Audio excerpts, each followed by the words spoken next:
Good morning. Bonjour à tous, ou bonsoir selon le cas.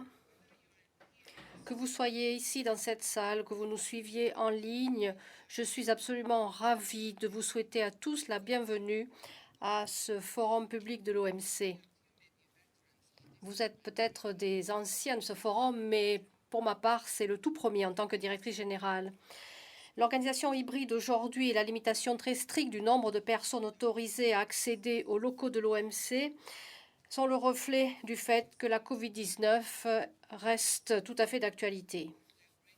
Mais nous sommes heureux d'avoir pu au moins organiser une réunion hybride et que certains d'entre vous puissiez venir physiquement.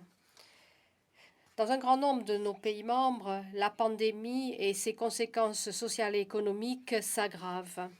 Mais alors que nous continuons à lutter contre cette pandémie en utilisant au maximum le pouvoir du commerce pour corriger les inégalités en termes vaccinaux, nous devons nous poser les bonnes questions sur ce qu'il faut faire pour rebâtir une meilleure économie mondiale. Une économie mondiale qui soit plus verte, plus prospère et plus inclusive. Une économie mondiale qui soit plus à l'écoute des problèmes du patrimoine mondial. Une OMC qui soit plus réactive à l'évolution des réalités économiques et des besoins des personnes au service desquelles nous sommes. C'est de cela que nous allons parler cette semaine. La société civile, le secteur universitaire, le secteur privé, les membres de l'OMC et beaucoup d'autres ont organisé 102 séances qui vont aborder une palette très vaste de questions qui vont de l'agriculture au commerce numérique en passant par le changement climatique et la géopolitique. 5700 participants se sont inscrits pour suivre, discuter, échanger leurs points de vue et je me réjouis de vous entendre tous. Et je profite de l'occasion pour remercier notre magnifique équipe qui a préparé tout ce programme. Les idées sont importantes pour la politique commerciale, mais les idées sont au final un moyen pour parvenir à un objectif. Il s'agit de se servir du commerce pour améliorer l'existence des personnes, créer des emplois, ouvrir des opportunités et favoriser la durabilité. Regardons un instant un petit film qui parle justement des personnes et du commerce.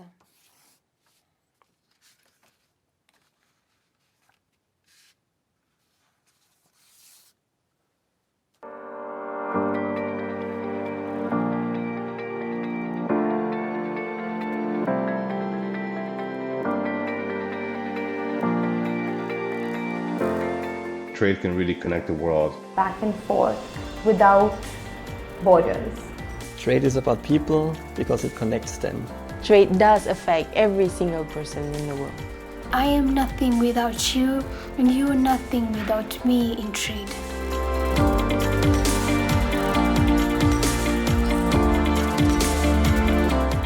Trade is about people. It's about a woman in Karachi being able to teach a student all the way in Antwerp, Belgium, and there are no borders. I think trade plays a part in everyday's life. From my point of view, on my business, everyone in the circle is affected. For example, the artisan, the tile makers, the truck drivers, everyone is affected, even the suppliers abroad. Lorsqu'on achète de chez moi un tapis et que le monsieur qui achète ou la femme qui achète garde pour une vie, ça donnera la publicité non seulement à mon petit commerce, mais aussi à mon pays. Pour moi, c'est un vrai ambassadeur du Maroc. Trade is about people because it connects them. We can connect people with the technology and the solutions to then act locally and be resilient with the things they want to do. Trade is about creating equitable businesses for people. Trade has allowed these consumers here in Canada to taste flavor from Africa. The bridge connecting these two worlds. We are very much organized around people. In fact, one of our phrases is meaningful connections, and is the connection we have from the weaving family all the way to your family if you're the end buyer of one of our hammocks. And because the hammock are woven, I think this also exemplifies how these connections really happen. Trade allows us to interact with different people in different cultures. Without business, there is no people, and there is no business that exists in the world that is without people. Businesses are made by people to people. We have to value the individuality. Everyone is unique, and through their knowledge, skills, and experience, we manage to build together companies with soul. So trade is definitely about people. Le commerce concerne les personnes. El comercio es alrededor de gente. Beim Handel geht es die Menschen. Comércio é sobre pessoas. Trade is about people.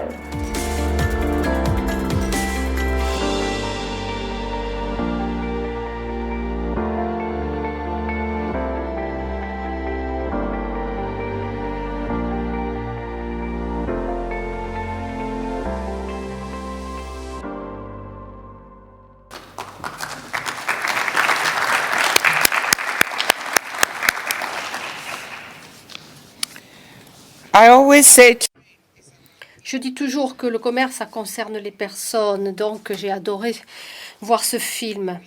Pour les entrepreneurs qu'on a vus, les entreprises qu'ils dirigent et les salariés qu'ils emploient, le commerce a été une bouée de sauvetage. Pendant la pandémie, Mahin Adumji est à la tête d'une société de cours particuliers au Pakistan. Lorsque les confinements ont empêché les étudiants de venir prendre leurs cours, elle a commencé à travailler en ligne. 18 mois plus tard, ces enseignants n'enseignent pas seulement les maths, l'ourdou et le codage aux étudiants qui avaient l'habitude de venir chez eux, mais enseignent à des étudiants aux États-Unis, en Europe, au Canada, aux Émirats et ailleurs, comme on l'a vu. 30% des clients de cette entreprise sont à l'étranger. Pour Faya Jama, qui a créé de nombreuses entreprises à Nairobi, faire du commerce en ligne a aidé son entreprise à atteindre de nouveaux clients. Josefina Ursaiz a dû fermer sa boutique de vente de hamacs à Mexico, mais elle s'est rendue visible en ligne, a trouvé de nouveaux clients à l'étranger et a permis de préserver les emplois de nombreux tisserands dans le Yucatan. Si vous voulez en savoir plus sur Mahin, Faria et Josefina, et pour savoir comment les règles du commerce mondial affectent des entreprises telles que les leurs, allez voir la nouvelle série de podcasts de l'OMC intitulée Parlons commerce. Ce qui est vrai pour leurs entreprises l'est pour l'économie mondiale dans son ensemble. En période de pandémie, le commerce est une source de résilience. Il aide les ménages, les entreprises, les gouvernements à faire face à des chocs catastrophiques. Le commerce a permis d'accéder à l'alimentation, aux produits médicaux et a contribué à la reprise économique.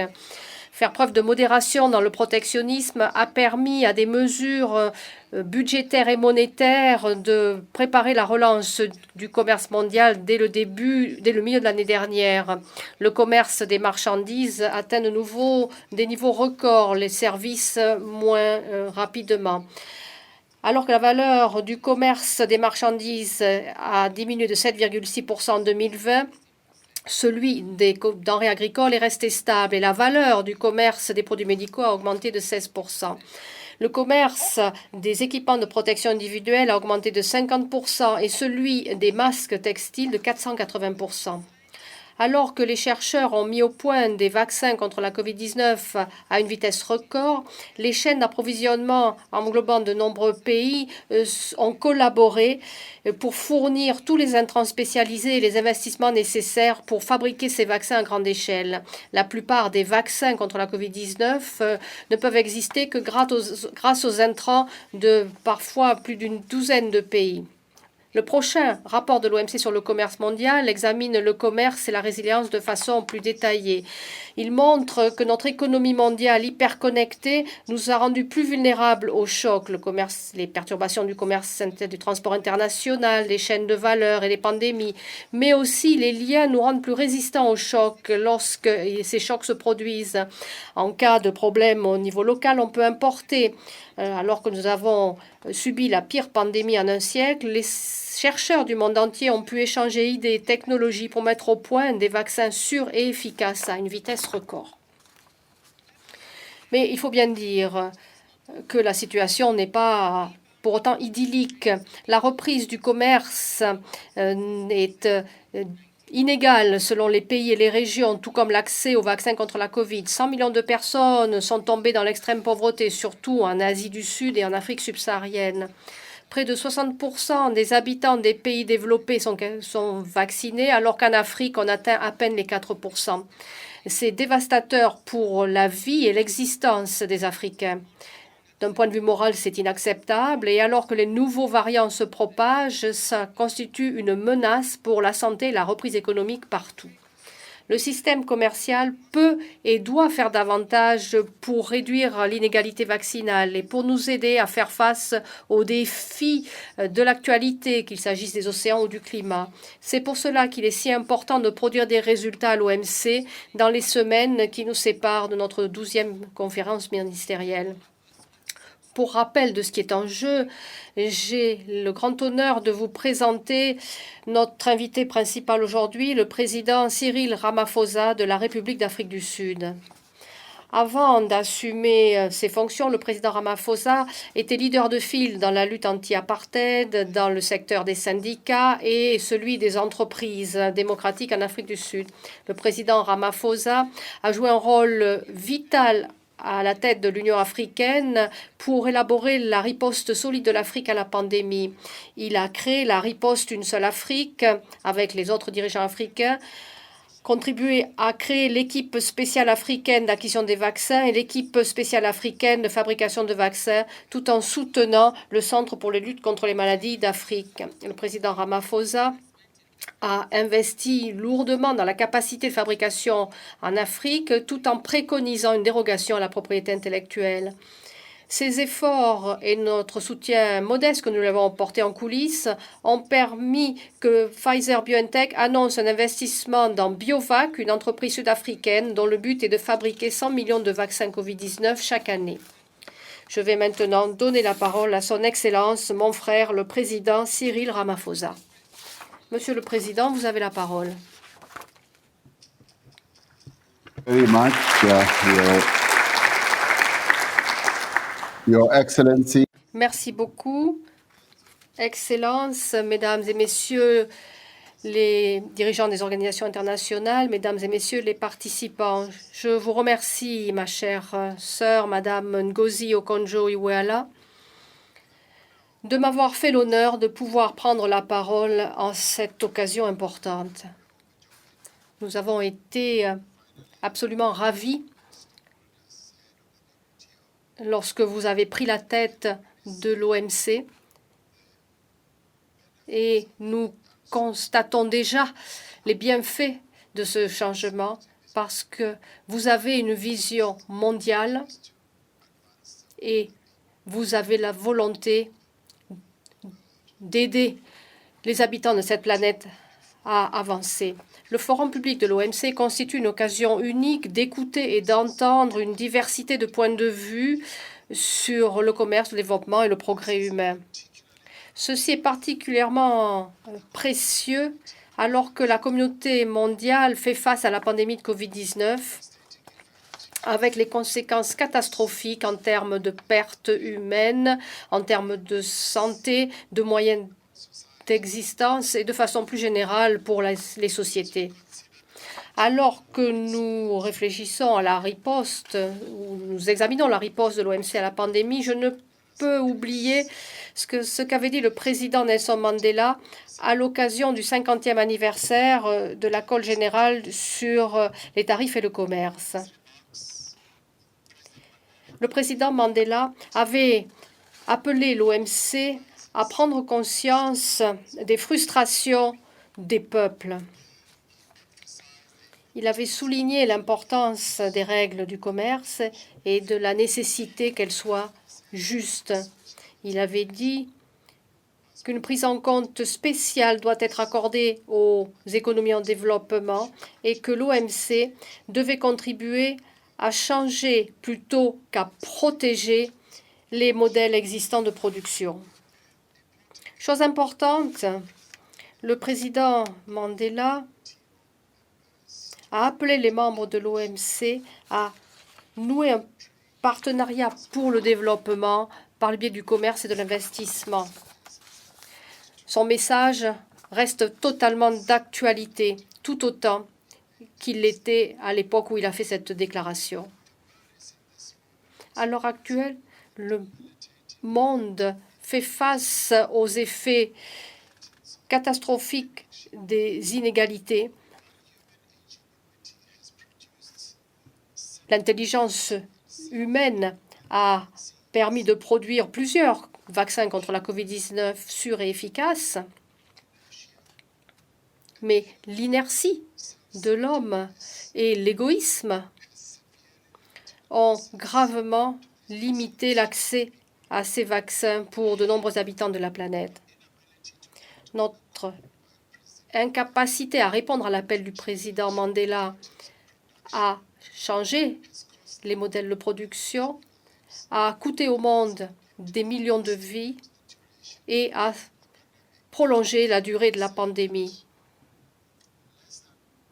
On considère que moins de 3% des adultes ont un schéma vaccinal complet dans la plupart des pays à faible revenu, alors qu'ils sont quasiment 60% dans les pays à haut revenu. Ces inégalités criantes sont à la fois injustes et contre-productives.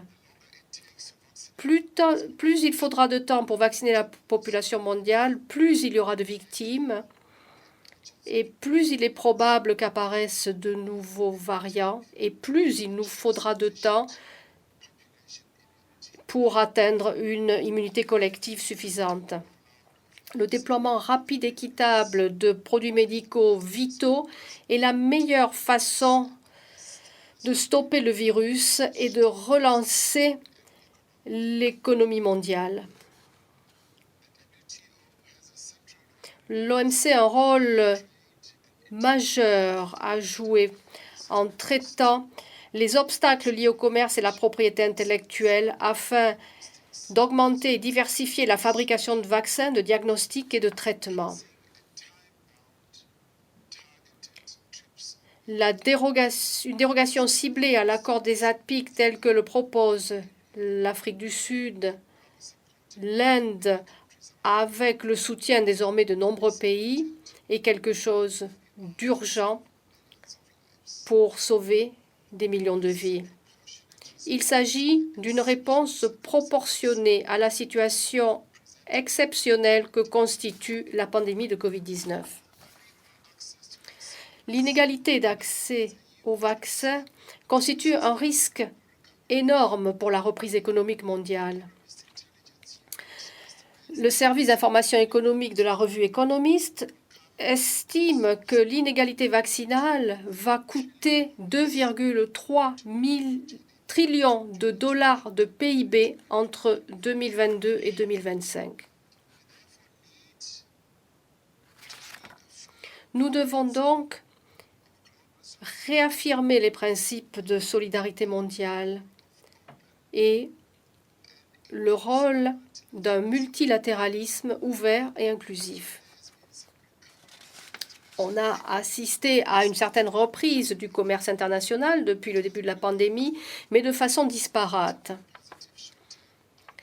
Les perspectives à court terme relativement positives du commerce mondial sont gâchées par ces disparités régionales, par un lent commerce des services et le retard pris dans les campagnes de vaccination, et ce, particulièrement dans les pays pauvres.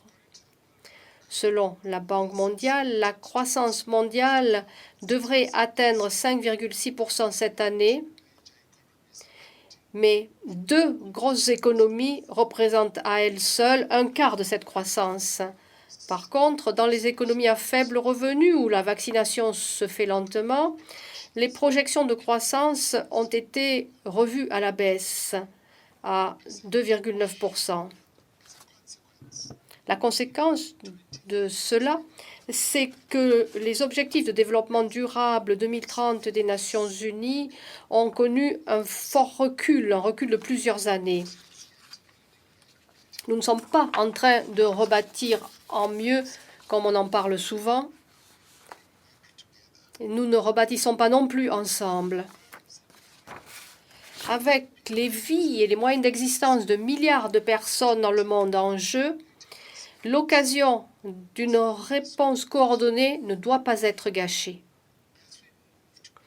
Alors que nous approchons de la 12e conférence ministérielle, nous devons de toute urgence avoir le courage de multiplier, diversifier les lieux de fabrication pour permettre à tous les pays d'accéder aux technologies et produits de santé vitaux.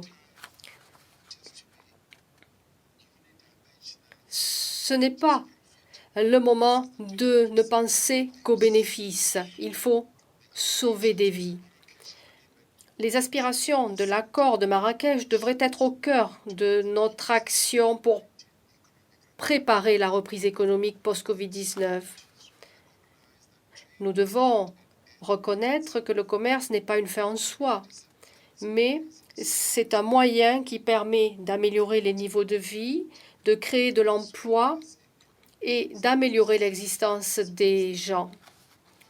Cela veut dire que nous devons veiller à ce que les économies en développement, et notamment les moins avancées parmi ces pays, obtiennent leur part de la croissance du commerce international, une part à la mesure de leurs besoins en termes de développement économique. Plus que jamais, nous avons besoin d'un système commercial multilatéral qui favorise une croissance économique inclusive, un développement au centre duquel se situe l'Organisation mondiale du commerce. La réforme des mesures de soutien interne causant des distorsions du commerce dans le secteur de l'agriculture est une question de longue date, mais qui acquiert une urgence toute particulière dans le contexte de la Covid-19. Selon les Nations unies, les subventions agricoles ont atteint 540 milliards de dollars par an. Sans réforme, les subventions agricoles pourraient atteindre 2 trillions de dollars par an d'ici 2030. Ces subventions affectent la compétitivité de l'agriculture, plus particulièrement dans les pays en développement, avec les conséquences dommageables que cela a pour la sécurité alimentaire, les moyens d'existence et la production locale. Nous devons remédier aux asymétries des accords de l'OMC qui perpétuent des modèles commerciaux qui confinent les économies en développement à l'amont des chaînes mondiales de valeur. Nous avons besoin de règles commerciales qui créent de nouvelles opportunités de transformer structurellement et d'industrialiser les économies en développement. Ceci est particulièrement important pour les pays d'Afrique qui doivent s'industrialiser plus vite. L'OMC et la communauté internationale vont devoir songer à des mesures spéciales pour soutenir ces efforts. Nous devons nous servir de l'économie numérique inclusif avec des transferts de technologies mutuellement bénéfiques et avec une industrialisation numérique et une gestion des flux de données qui soient équitables dans le monde. Par ailleurs, les mesures pour faire face au changement climatique doivent être efficaces et ambitieuses. Elles doivent permettre aux pays en développement de combler l'écart d'industrialisation et doivent être en ligne avec nos engagements à l'OMC. Nous devons veiller à ce qu'elles ne constituent pas des protections déguisées. Notre réussite dans la lutte contre le changement climatique va nécessiter des financements à des conditions favorables pour permettre une transition juste dans les économies en développement, une transition juste tout en faisant face aux défis qui demeurent, création d'emplois, lutte contre la pauvreté, croissance inclusive. Nous savons que le soutien apporté aux entreprises, aux ménages, à la préservation des emplois, va creuser l'endettement des pays et des entreprises. Nous devons ensemble faire en sorte que cette dette ne mette pas en péril la reprise économique durable et large. Le travail en matière de commerce et d'endettement que fait l'OMC avec le FMI et la Banque mondiale est essentiel. Ce travail, et le travail dans tout ce qui a trait au commerce, doit reconnaître que l'OMC est composé de pays dont le niveau de développement n'est pas le même. Nous avons besoin d'un système commercial multilatéral efficace qui cultive le bon équilibre entre des stratégies nationales de développement et la coopération multilatérale. Nous considérons que l'OMC est capable de trouver des solutions négociées, équilibrées et qui répondent aux intérêts de tous. De tels accords sur des questions telles que la dérogation aux ADPIC sont à la fois possibles et nécessaires pour que l'OMC réponde aux attentes des citoyens dont parlait le président Mandela. La pandémie que nous vivons a mis le monde devant un des plus gros défis socio-économiques de santé depuis plus d'un siècle, grâce à la collaboration, l'unité, la solidarité et le respect mutuel. Par le biais d'organisations telles que l'OMC, nous pouvons être à la hauteur de la situation. Construisons un monde plus juste, plus prospère et plus résilient. C'est ce qu'aurait dit Nelson Mandela. Et il nous appartient de le faire. Et comme il l'a aussi dit, ça peut, au moment présent, sembler impossible jusqu'à ce qu'on l'ait fait.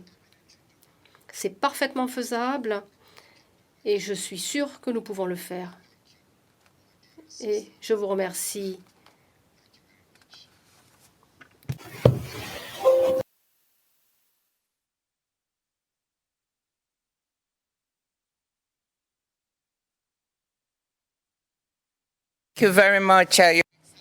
Merci beaucoup, Excellence, pour ces paroles de sagesse que vous nous avez adressées.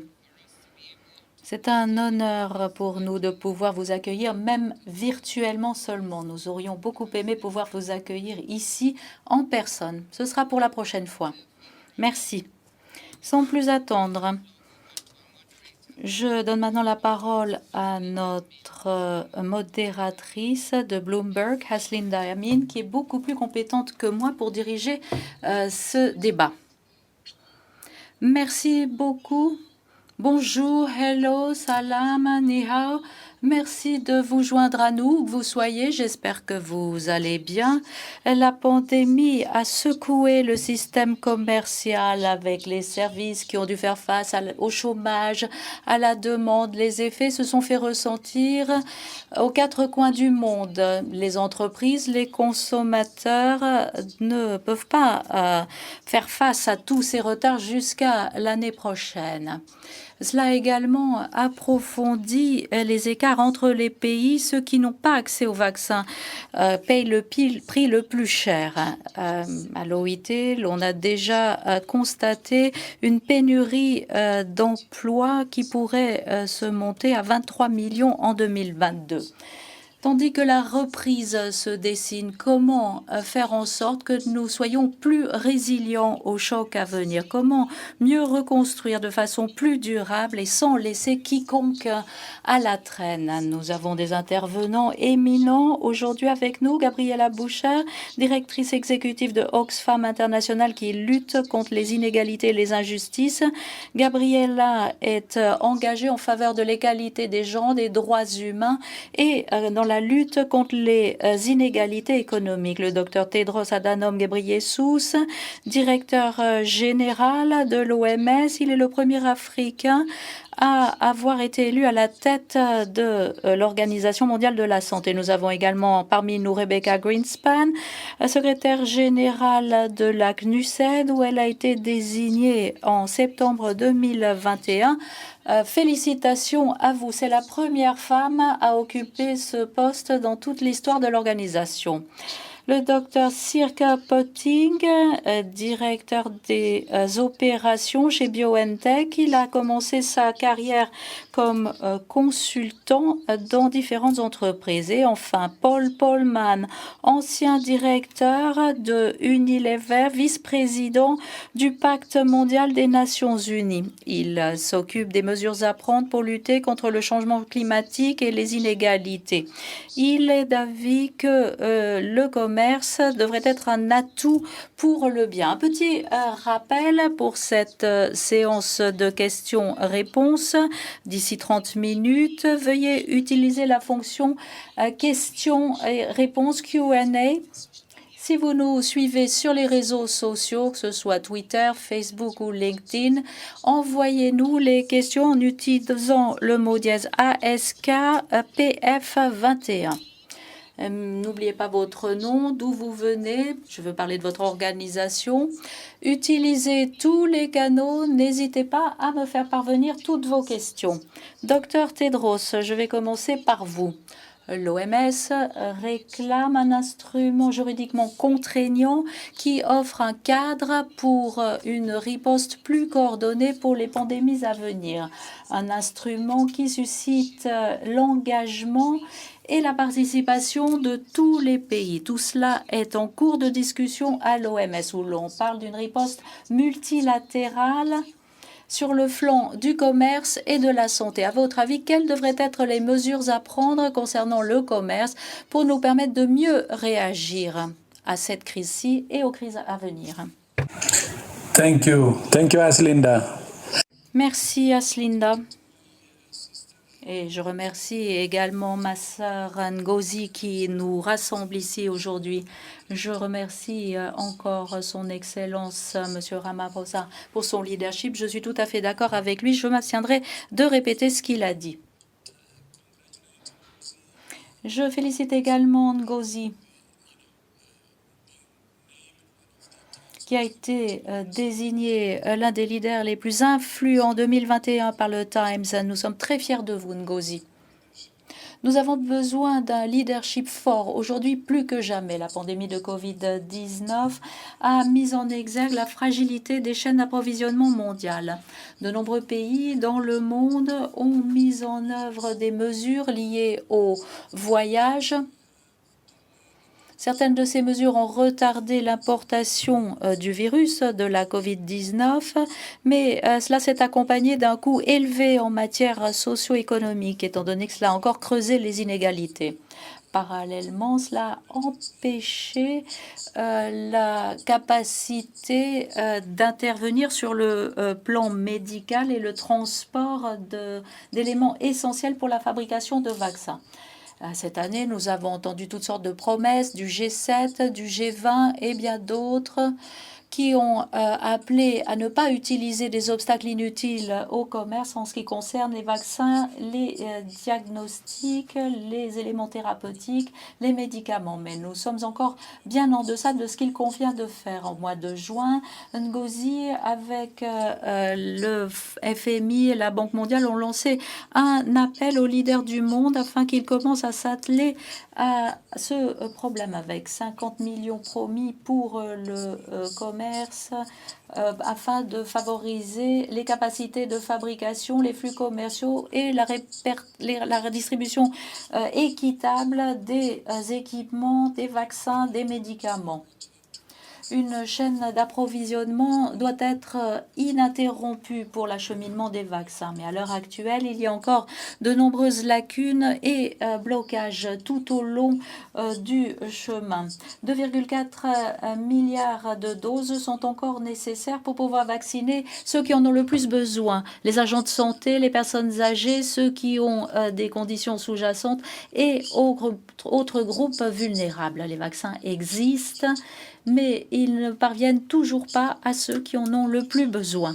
Cette année, les États membres à l'Assemblée mondiale de la santé ont réclamé le dégroupage des restrictions commerciales et des restrictions de transport, et ce, afin de pouvoir tirer pleinement parti des mesures de santé publique et en minimisant leur impact économique, notamment en facilitant le mouvement et la fabrication du matériel médical essentiel. Exemple de coordination dont nous avons besoin en situation d'urgence, les chaînes d'approvisionnement de bout en bout. L'OMS, le PAM, l'UNICEF et d'autres partenaires, y compris dans le secteur privé, veulent combler les lacunes que nous avons connues au premier jour de la pandémie. Nous avons ensemble acheminé 1,4 million de dollars de valeur d'oxygène, d'équipements de protection individuelle notamment, et 250 millions de tests de Covid-19. Nous avons investi dans les chaînes d'approvisionnement publiques afin de garantir une meilleure préparation et une meilleure riposte ainsi qu'un accès abordable à l'équipement et au matériel médical. J'aimerais encore vous parler de 3 priorités. Tout d'abord, il faut supprimer les limitations au commerce et au transport afin que les vaccins et les médicaments puissent être mis à la disposition de ceux qui en ont le plus besoin. Deuxièmement, nous devons soutenir les capacités de tous les pays afin qu'ils puissent déployer la vaccination contre la Covid-19. Et enfin, l'OMS attend avec impatience de pouvoir poursuivre sa collaboration avec l'OMC, avec tous les États membres, afin d'aplanir les obstacles au commerce et au transport pendant les situations d'urgence sanitaire. Merci encore, je vous rends la parole. Tedros, I know you have to leave us. Docteur Tedros, je sais que vous allez devoir nous quitter. Une petite question avant cela. Voyons le rôle de l'OMS. À votre avis, que doit changer l'OMS pour être plus efficace à l'avenir contre les prochaines pandémies, contre les crises sanitaires? Qu'est-ce qui est essentiel à vos yeux? Thank you so much. Maybe if I... Merci beaucoup. En premier lieu, nous devons apprendre de cette pandémie qui est sans précédent. Et nous devons apprendre avec beaucoup d'honnêteté. Une fois que nous aurons appris, nous devons mettre en place toutes les interventions nécessaires. Comme vous le savez, nous avons mis en place un groupe spécial qui a émis des recommandations. Il y a d'autres groupes spéciaux qui ont émis des recommandations. Nous devons mettre en œuvre ces recommandations. Je ne vais pas entrer dans les détails. À une exception, le traité ou l'accord sur la pandémie qui pourrait rassembler toutes ces recommandations et qui nous permettrait de les aborder de façon générale, et ce, grâce à des règles contraignantes qui puissent nous permettre de résoudre tous les problèmes que je viens d'évoquer. Si nous avions un traité sur les pandémies, cela nous permettrait de mieux partager les informations. C'est un problème à l'heure actuelle. Nous pourrions partager les technologies. Nous connaissons ce problème à l'heure actuelle. Nous pourrions partager le matériel biologique, problème que nous connaissons actuellement. Il y a également des problèmes d'alerte précoce, problèmes qui pourraient être résolus en mettant en place des règles contraignantes qui obligeraient les pays à être aussi transparents que possible. Le traité sur la pandémie pourrait nous permettre de résoudre la plupart des problèmes actuels et pourrait nous permettre d'être plus préparés aux futures pandémies. Ce ne sont que quelques exemples. Même si j'estime qu'il s'agit là de l'une des recommandations essentielles que nous allons devoir mettre en place dès que possible. Il faut que le monde se mette d'accord sur un cadre. D'ailleurs, cela inclut les interdictions d'exportation, le refus du transfert de technologie et les problèmes de propriété intellectuelle. Tout cela devrait être régi par un traité qui nous permettrait de mieux faire face aux pandémies à l'avenir. Sans cela, nous allons nous heurter au même problème car nous n'aurons pas de règles qui nous permettent de résoudre tous ces problèmes. Haslinda, pour mettre un terme à la pandémie, Dr Tedros, il vaut mieux comprendre l'origine du virus. Que pensez-vous, vous, personnellement, de l'origine du virus? Que faut-il faire maintenant? We had, Comme vous le savez, nous avons entrepris une étude pendant la phase 1 Même s'il est vrai que nous avons rencontré des difficultés, comme je l'ai dit tout à l'heure, nous devons résoudre ces difficultés, je l'ai dit à de nombreuses reprises par le passé, et nous devons passer à la deuxième phase. Nous avons d'ores et déjà mis en place un mécanisme ouvert et transparent avec les États membres, et j'espère que la deuxième phase débutera dès que possible. Connaître l'origine du virus, c'est extrêmement important. C'est en connaissant l'origine, quand on sait ce qui s'est produit, que l'on pourra empêcher que cela se reproduise. Nous comptons sur la collaboration de la Chine et de tous les pays concernés. Merci. Thank you so much. Merci beaucoup, Dr Tedros, de nous avoir consacré votre temps. J'aimerais poser maintenant la question suivante à Rebecca, qui dirige une organisation qui soutient les pays en développement afin qu'ils puissent avoir accès aux avantages de l'économie.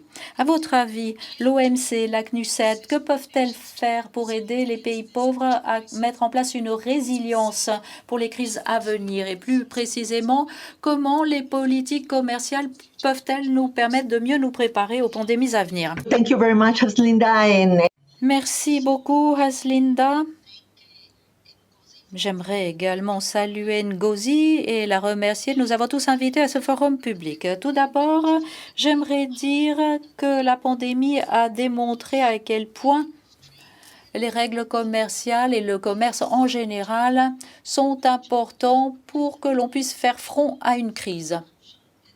Et comment les interruptions peuvent porter atteinte aux populations. La première chose sur laquelle nous pouvons intervenir, et j'aimerais me joindre à ceux qui l'ont déjà dit avant moi, c'est de mettre en place une politique commerciale fondée sur des règles qui régissent un commerce de façon stable et qui respectent ces règles. Faute de quoi, les pays ne pourront pas dépendre du commerce international pour les importations et les exportations. Le commerce, là, peut être un moteur, mais nous pensons que les règles doivent être stables, doivent être respectées.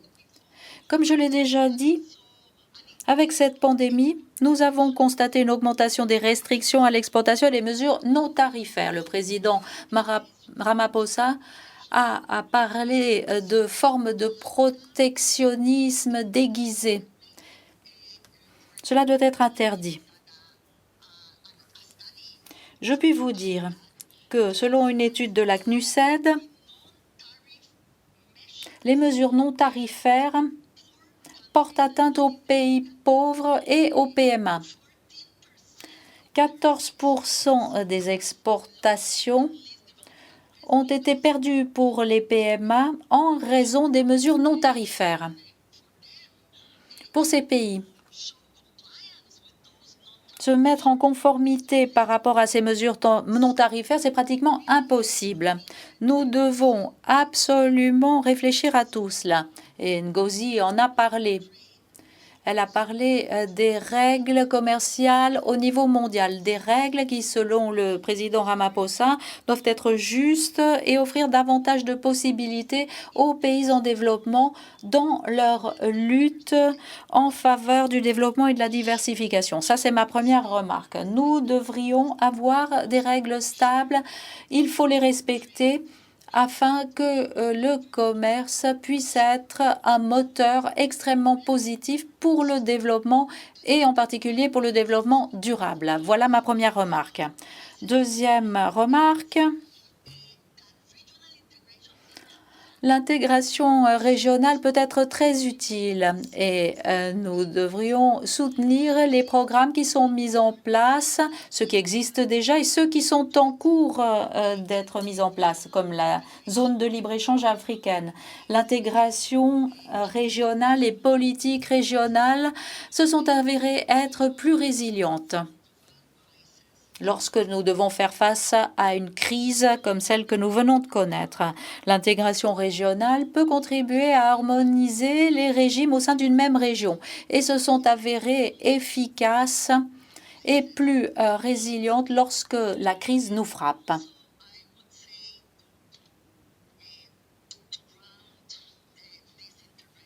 Et pour conclure cette intervention, j'aimerais encore vous dire à quel point il est important de comprendre que si le commerce concerne les personnes, cela concerne le développement. Ce n'est pas un objectif en soi.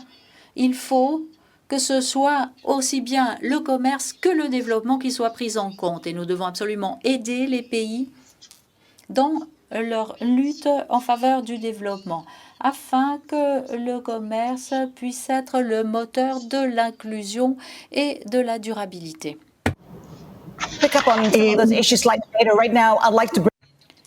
J'aimerais me tourner maintenant vers Monsieur Potting de BioNTech, qui, comme Pfizer, ont indiqué qu'il fallait accélérer la production de vaccins. Cela s'est avéré beaucoup plus facile pour les pays développés. De nombreux pays en développement pensent que la propriété intellectuelle, c'est une partie du problème. Qu'en pensez-vous? Yeah, so I think what we are seeing is really. Ce dont vous venez de parler, c'est que la distribution se fait là où les vaccins sont fabriqués.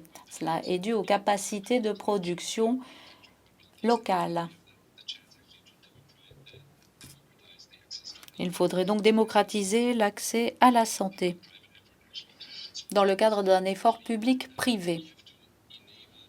Ce que cela signifie, c'est qu'il faut faire en sorte que les différentes régions puissent avoir accès au savoir-faire et puissent tout mettre en place pour fabriquer leurs propres vaccins. Comment avons-nous travaillé pendant la pandémie pour nous embarquer dans ce voyage? Avec l'alliance Pfizer-BioNTech, nous nous sommes dit qu'il fallait produire autant que possible dès le départ.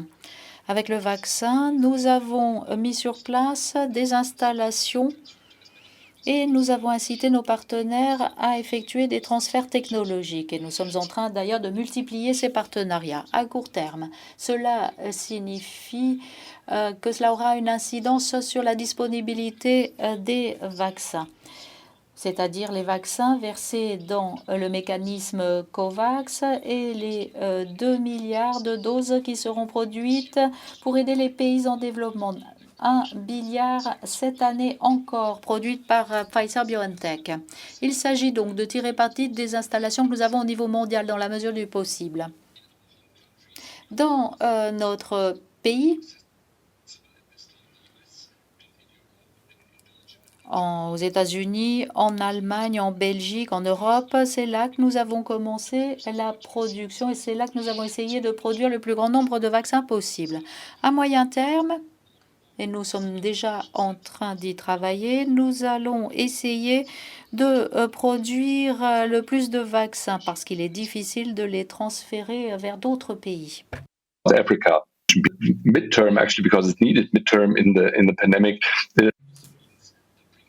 Cela signifie également assurer la production de bout en bout jusque dans les pays qui en ont besoin. Il y a plusieurs parties prenantes importantes, l'Union européenne, l'OMS, l'Union européenne qui nous soutient. En tant que jeune entreprise avec des fondateurs idéalistes, avec des employés idéalistes, nous essayons vraiment de mettre en place cette production de bout en bout. Nous avons déjà une cinquantaine de partenaires chez BioNTech. 3 milliards de doses ont été produites en 2021 et il y en aura encore davantage en 2022. Et ce pour garantir une vaccination sûre et efficace.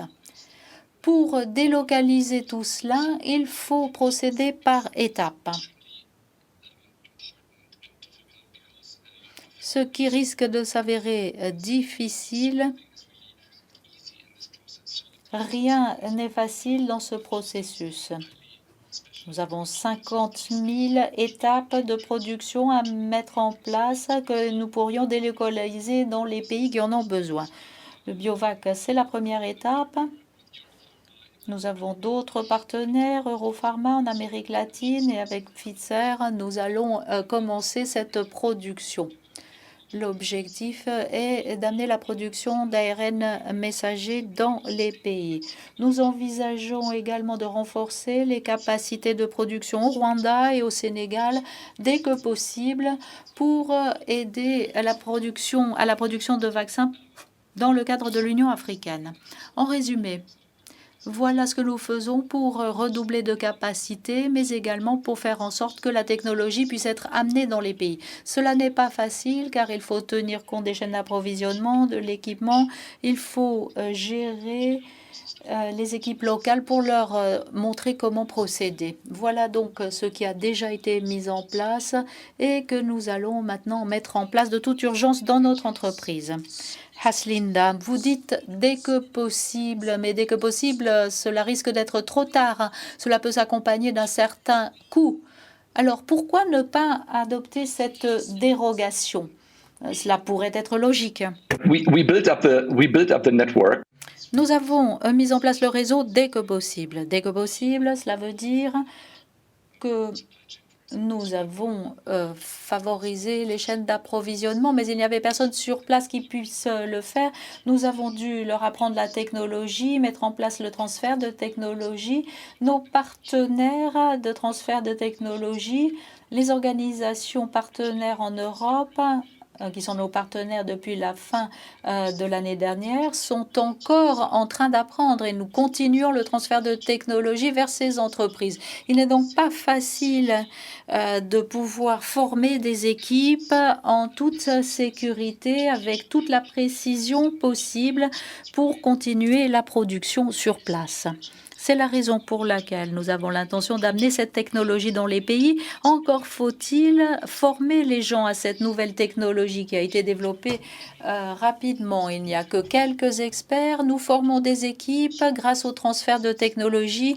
Il faut superviser la procédure pour que cela soit efficace dans les pays.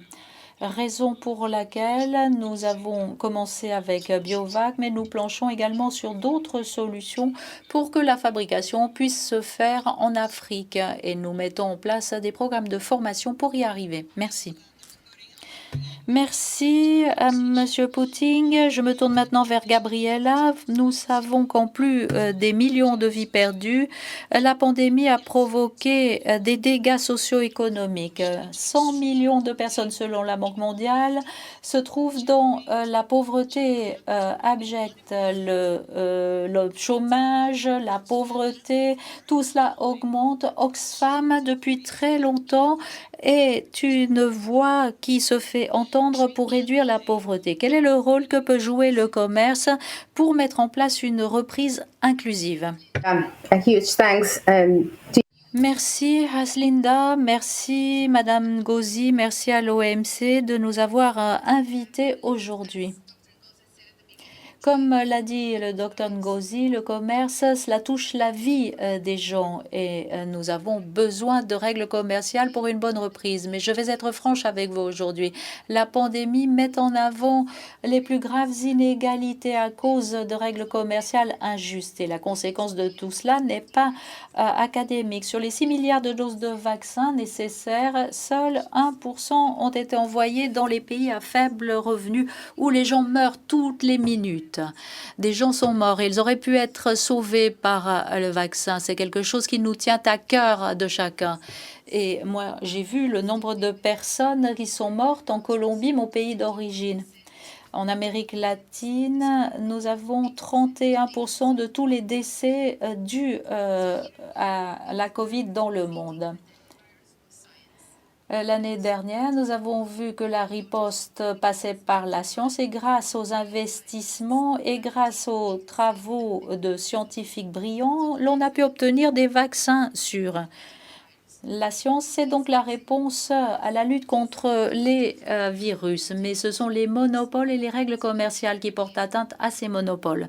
Je vais être claire. En effet, nous devons faire sauter ces goulots d'étranglement, nous devons lever les restrictions à l'exportation qui sont injustes, mais ces goulots d'étranglement et les restrictions à l'exportation, cela n'explique pas pourquoi il y a eu 9 fois plus de vaccins acheminés vers la Suède par rapport aux pays les plus pauvres. Et cela n'explique pas pourquoi ce sont 10 pays à peine qui ont obtenu l'essentiel des vaccins. En fait, là, les pharma et les gouvernements ont collaboré pour restreindre artificiellement l'acheminement des vaccins dans les pays pauvres. Et cela doit changer. L'impact de l'inégalité vaccinale touche les populations et cet impact, cela pourrait revêtir la forme de nouveaux variants, c'est-à-dire des millions de personnes qui tomberont dans la pauvreté, des fillettes sans école, etc. Nous voulons une reprise inclusive. Nous allons perdre 2,3 milliards de dollars à cause de cette situation et parce que l'on va encore approfondir les écarts. Je fais appel à la bienveillance des pays riches et des pharma car cela ne suffit pas encore. Il est temps de pouvoir partager les vaccins et la façon de les fabriquer afin que les pays en développement puissent fabriquer davantage de vaccins. Merci au Dr Tedros d'être un leader et merci également de mettre en place les moyens techniques. L'OMS a mis en place un mécanisme pour transférer les technologies. Cela permettra le contrôle de la qualité, ce qui est important. Cela permettra également une bonne supervision, ce qui permettra de sauver des millions de vies. Aucune pharma ne s'est jointe au mouvement. 3 remarques. Il nous faut une dérogation ZPIC pour toutes les technologies et les vaccins. C'est la seule solution pour rééquilibrer l'offre. Les pays riches tels que l'Allemagne et le Royaume-Uni doivent cesser de s'y opposer. L'OMC doit maintenant faire le maximum pour que cette dérogation soit adoptée cette année. Il faut que l'OMC soit à la hauteur des événements. Il faut qu'il y ait cette dérogation et que cela devienne plus rapide lors de futures crises. C'est évidemment une grande réalisation de BioNTech d'avoir mis au point ce vaccin avec des aides publiques, mais je suis très attristée de voir qu'il y a des millions de personnes qui n'y ont pas accès. Le PDG de BioNTech est devenu multimilliardaire et l'entreprise facture 24 fois les frais, les coûts de production. Même avec la dérogation, ces revenus seront raisonnables. Alors, est-ce que BioNTech veut bien partager ces technologies vitales, faire le transfert vers le pôle en Afrique du Sud, ce que devrait faire BioNTech, et ça épargnerait des millions de vies. Merci. Les chiffres sont très frappants. Paul, lorsqu'on parle de reconstruire en mieux, quelles sont les règles pour promouvoir une reprise verte? Comment les entreprises, notamment les petites dans les pays pauvres, peuvent-elles être aidées à être plus pérennes et à mieux faire face aux défis? Merci Aslinda, merci Ngozi de nous avoir inclus dans cette discussion.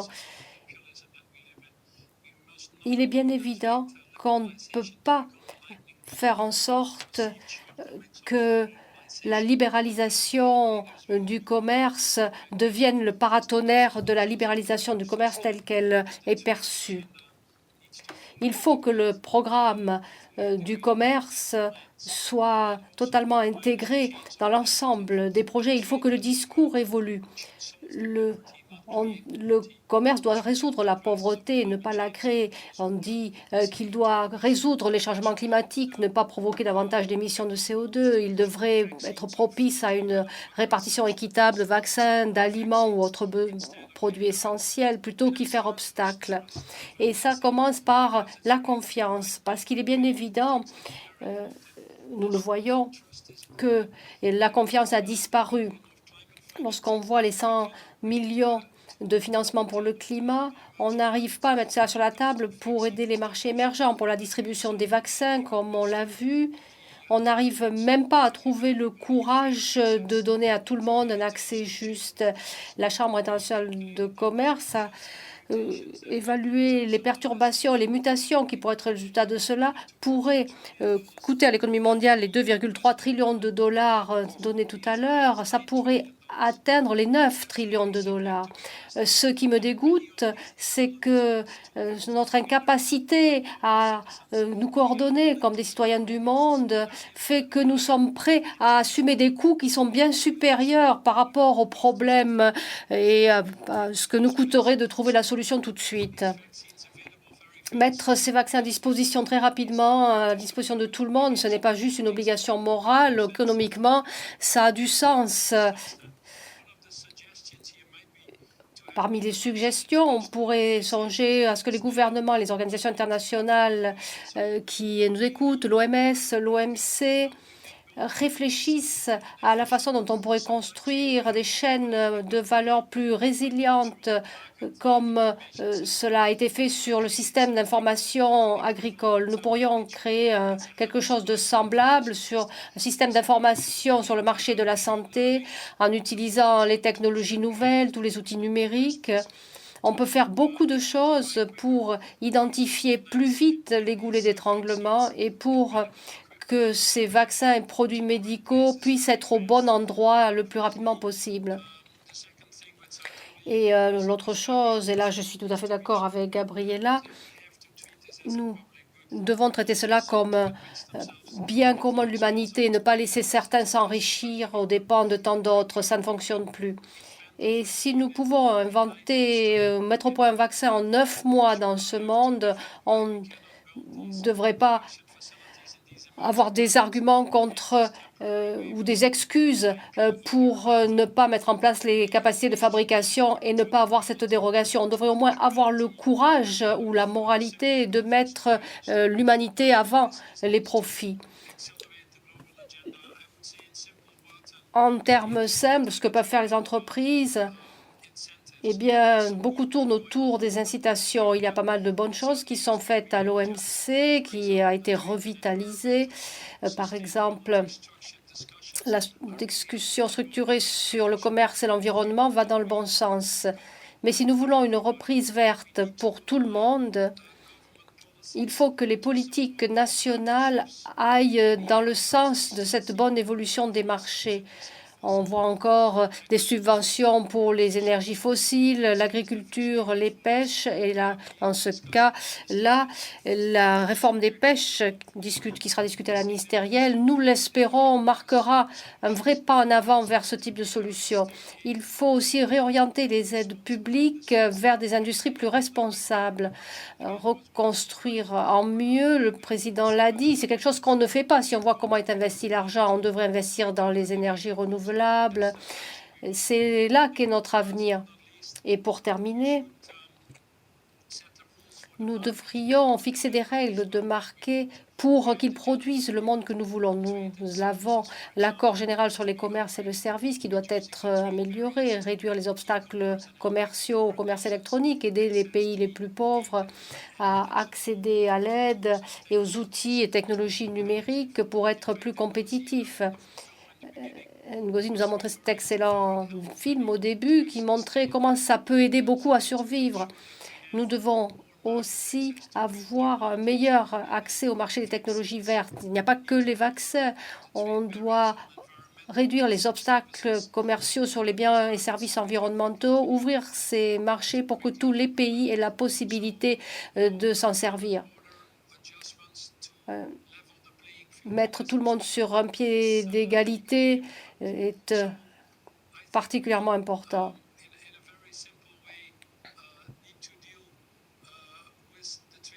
Nous devons traiter les obstacles commerciaux qui gênent les PME tout en mettant en place la macrostructure pour l'économie mondiale.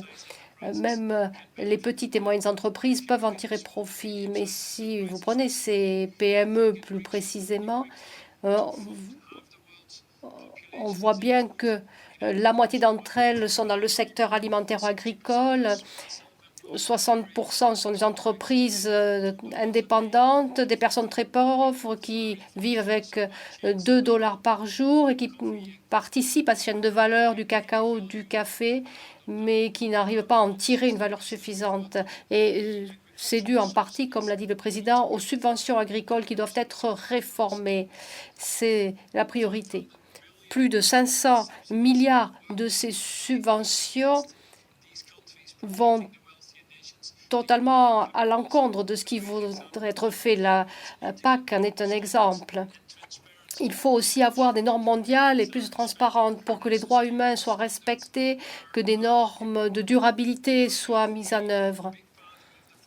Une grande partie de l'industrie agroalimentaire s'est mis d'accord sur cela et veut aller vers une agriculture qui puisse se régénérer. Mais il faut accélérer le pas. Et alors que ça approche la COP26 à Glasgow, je suis heureux que nous ayons réussi à mettre certains de ces points à l'ordre du jour, parce qu'il n'y a pas que l'OMC qui peut donner les réponses. L'ensemble de la communauté internationale, la COP15, la COP26, le G20 peuvent soutenir des organisations telles que l'OMC à traduire cela en politique. Paul, je voudrais revenir sur la question des technologies et je m'adresse aussi à Rebecca. Il s'agit d'utiliser les technologies pour une meilleure résilience, pour accélérer la reprise. Les technologies, l'innovation peuvent aider les pays en développement à mieux s'intégrer dans les chaînes de valeur. La technologie peut aussi aider les pays à mieux répondre aux futures pandémies. Où en sommes-nous dans cette situation de fracture numérique? Où sont les opportunités et où sont les défis?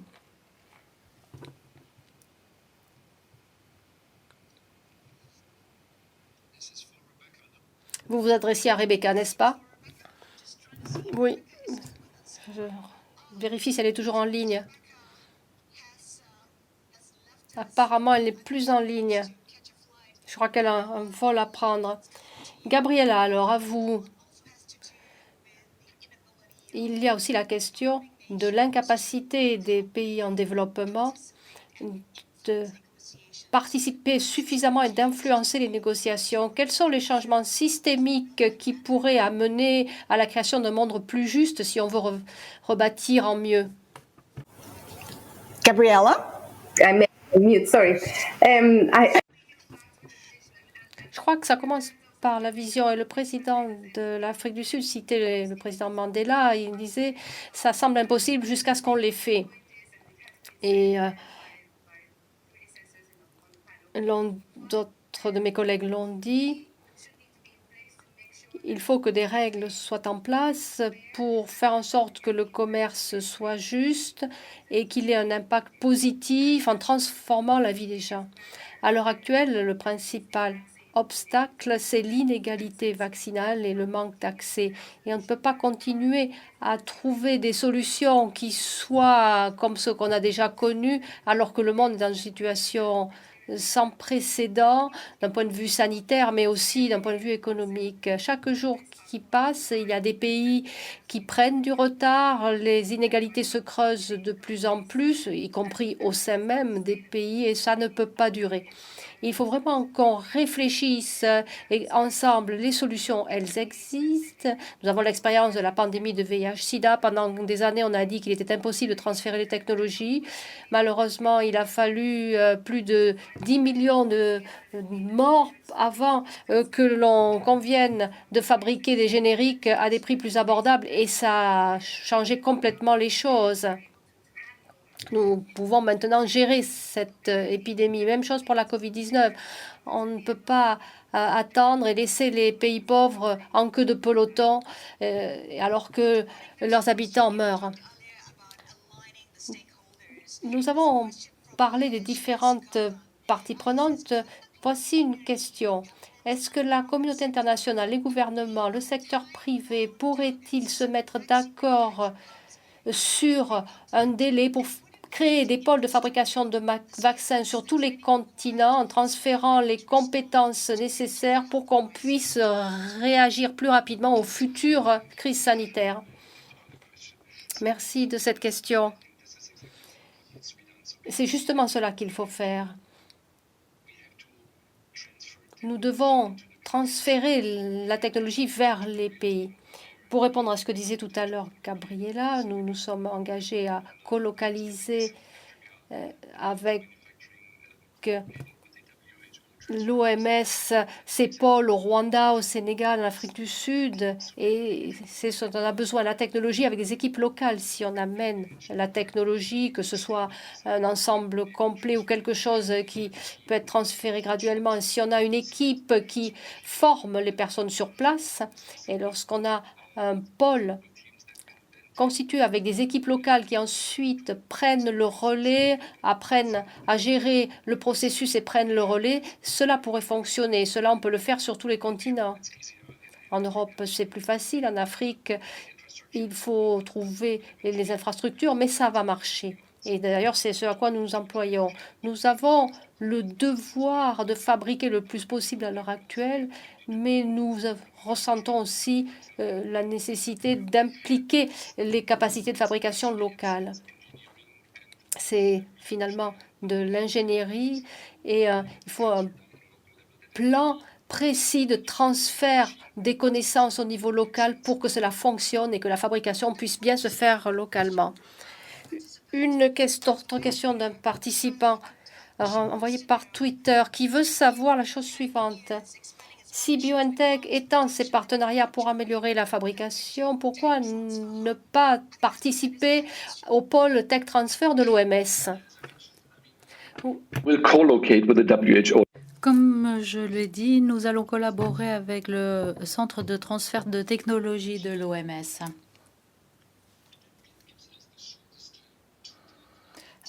Afin d'obtenir la technologie qui nous permette d'avoir le temps d'approvisionnement le plus court. Il ne suffit pas simplement de donner la recette, il faut également fournir une équipe.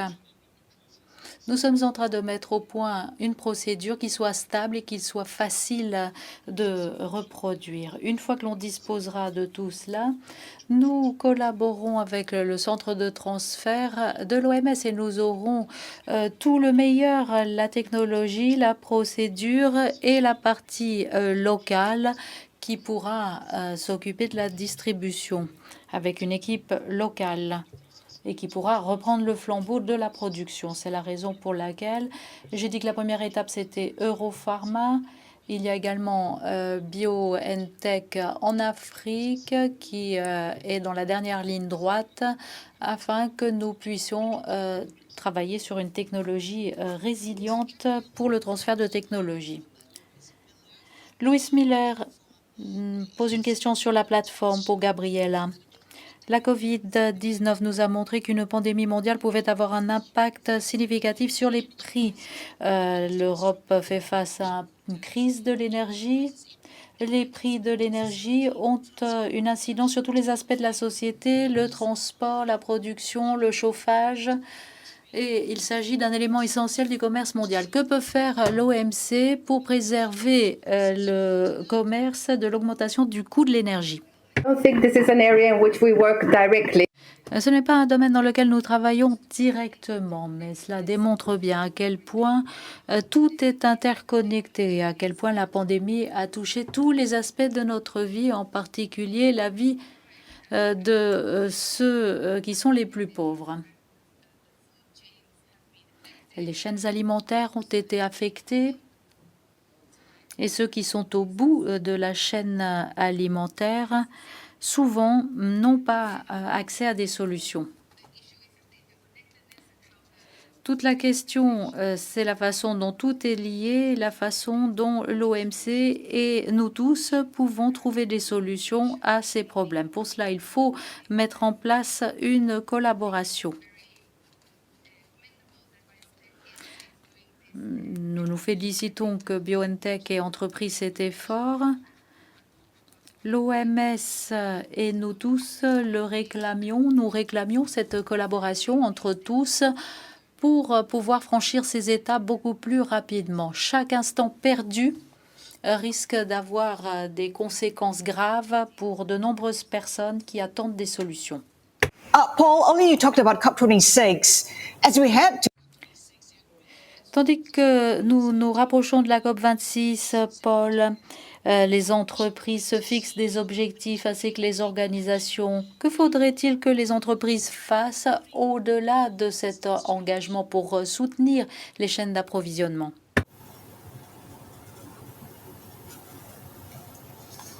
Paul, I think you're on mute. I apologize.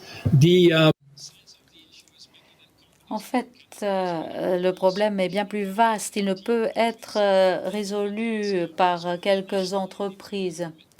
Il existe ce que l'on appelle l'engagement national déterminé. D'ici 2030, les émissions vont augmenter de 16%, comme l'a signalé le GIEC, alors que nous avons besoin au contraire d'une réduction.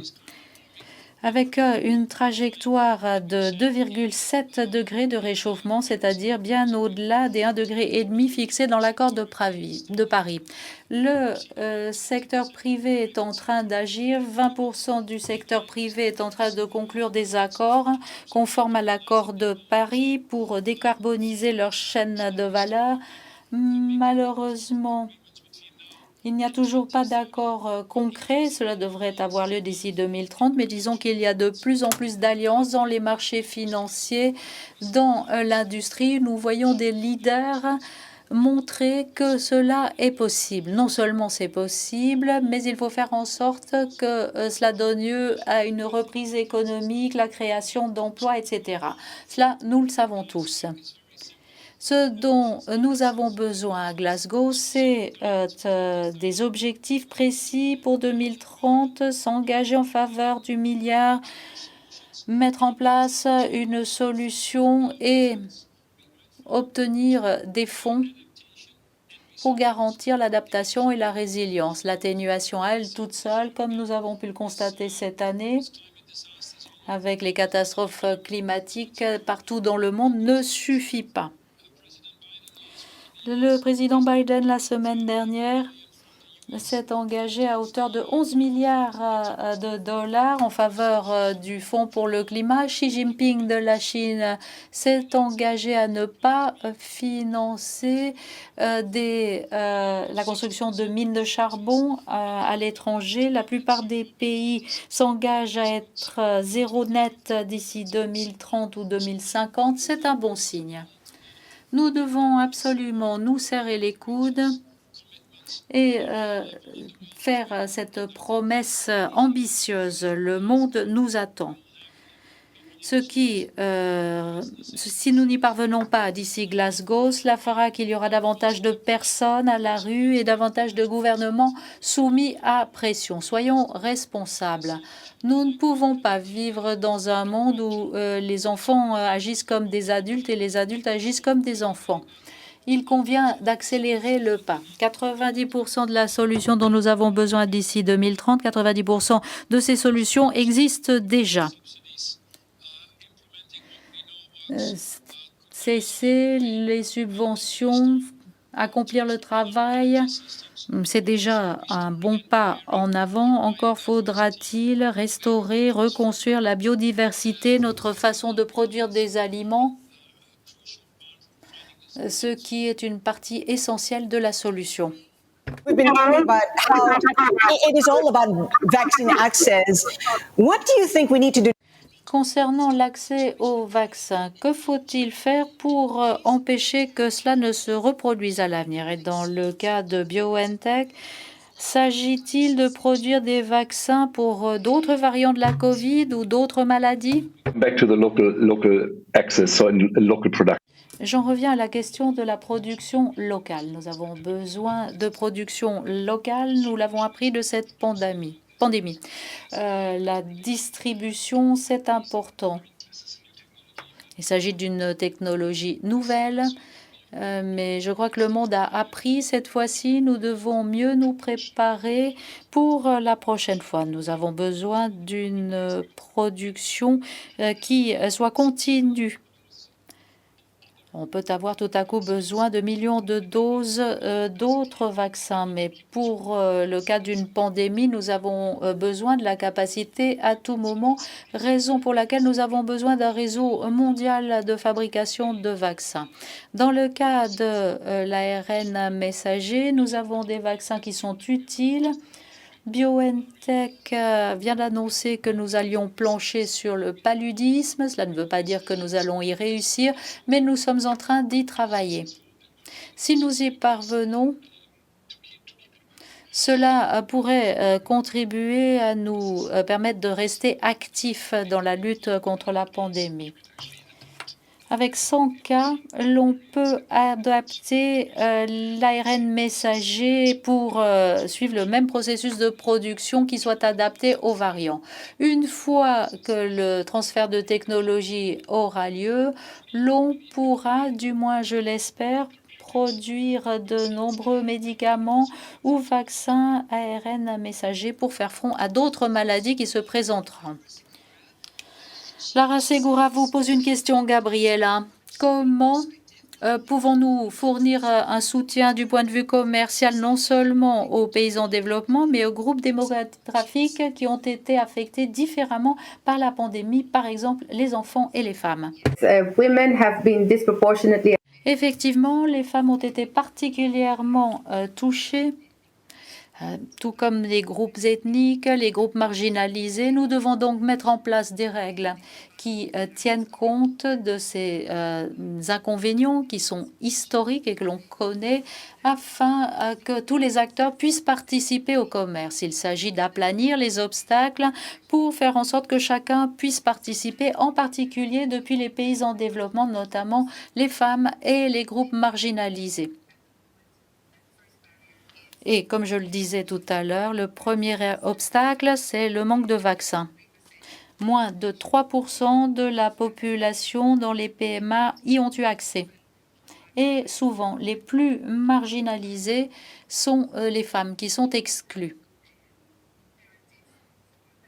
Il s'agit donc d'un impératif en ce qui concerne l'accès aux vaccins. Il est important de collaborer avec l'OMS, avec l'OMC pour mettre au point les mécanismes du système multilatéral plutôt que de laisser le secteur privé agir à lui tout seul. Paul, tout à l'heure, le docteur Ngozi nous a dit que l'OMC devait répondre aux besoins du 21e siècle. Vous avez dit tout à l'heure que la gouvernance au niveau mondial a été conçue il y a des dizaines d'années. Le monde a changé, mais les institutions internationales ne se sont pas adaptées. Dans quelle mesure pensez-vous que le secteur privé pourra amener le changement? Est-ce que vous pensez qu'il y a un objectif commun aux différents directeurs et entreprises? Paul, you're on mute. The global institutions that Il y a des organisations internationales qui ont été créées à l'époque de Bretton Woods en 1944, lorsque l'essentiel de l'économie mondiale était situé en Europe et aux États-Unis. Le FMI, l'OCDE, l'OMC et d'autres ont été conçus selon ce modèle. Les entreprises, depuis 60 ou 70 ans, ont adapté leur stratégie et leur modèle commercial 5 ou 10 fois pour pouvoir survivre. Malheureusement, cela n'a pas été le cas des institutions multilatérales. Elles ne sont pas conçues pour le monde d'aujourd'hui. Si l'on ajoute à cela la pression auquel l'on soumet les politiciens qui ne font pas front, problème d'inégalité, la polarisation dans les différents pays, tout cela me fait dire que l'environnement politique est devenu très difficile. Notre argument est très simple. Les entreprises ne peuvent pas réussir et les entreprises ne peuvent pas simplement être des observatrices. Le secteur privé a bénéficié de la bonne gouvernance au cours des dernières années afin de se mondialiser pour mettre en place le progrès économique. Il faut maintenant atténuer le risque du processus politique. C'est important.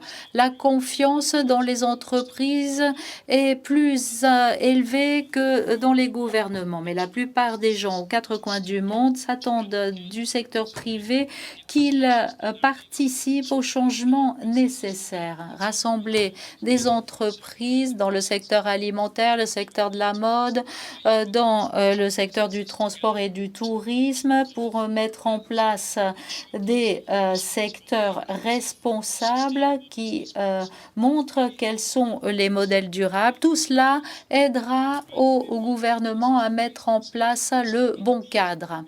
Alors, effectivement, nous n'y arriverons pas si les entreprises n'agissent pas, mais au bout du compte, nous ne parviendrons pas aux objectifs établis dans les objectifs de développement durable si les gouvernements ne traduisent pas cela dans les cadres et les règles appropriées pour faire en sorte que chacun puisse pouvoir tenir compte de ces normes élevées. Needs to step up. Gabriela, qu'est-ce que vous aimeriez que fassent les grandes entreprises, celles qui ont profité de la pandémie? Je crois que la première responsabilité des entreprises, c'est de redonner à la société. Et comme le disait Paul, les entreprises ne peuvent pas prospérer dans une société qui ne prospère pas. Elles doivent contribuer en payant des impôts, mais aussi en veillant à avoir des niveaux de prix raisonnables pour leurs produits, pour qu'ils soient accessibles pour tous. Et lorsque c'est un bien commun, les responsabilités sont différentes. Et dans ce cas particulier, le sujet dont nous parlons aujourd'hui, les vaccins, 100 milliards d'argent des contribuables ont été investis pour couvrir le risque lié à la mise au point de ces vaccins. On a mutualisé le risque avec la contribution d'argent du contribuable et on a privatisé les bénéfices.